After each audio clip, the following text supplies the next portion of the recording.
Good morning, dear students. How are you today? In this video, we have to complete the explanation of the lesson that we started with before. It's the grouping of lamps and cells. We are still talking about the grouping of lamps. We didn't start with the cells, yani dry cells. Okay, when are the lamps said to be connected in parallel? They are said to be connected in parallel when they are connected across each other as shown in these figures. It is shown by the elements and it is shown by the symbols. They are across each other and not next to each other. In the parallel grouping as well, we have two laws that we have to take into consideration.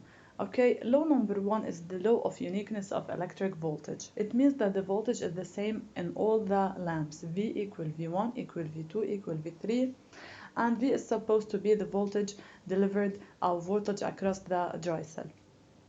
Okay, here we consider this figure. We have a dry cell.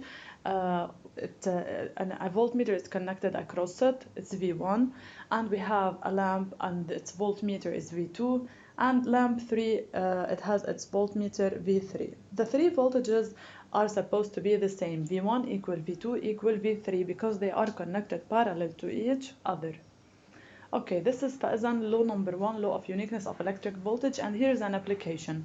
If I told you that the voltage across the terminals of the dry cell is 4 volts, and I asked you about the voltages of lamp 1 and lamp 2, then you are supposed to tell me that the VL1 is equal to VL2 is equal to 4 volts. Why? Because they are connected parallel to each other and parallel to the dry cell.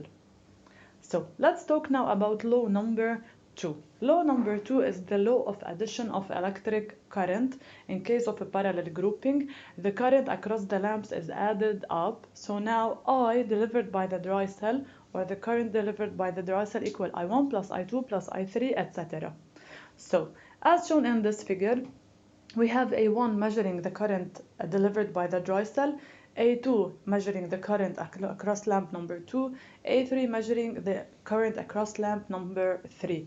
What we have to take into consideration is that now I1 is equal to I2 plus I3, and the current delivered by the dry cell will be divided across these two lamps. It can be divided equally and it can be divided not equally. We will talk about this later.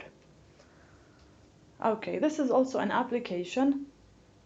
So now the current delivered by the dry cell is 8 amperes, and lamp A took 5 amperes. Then what is the current through lamp B?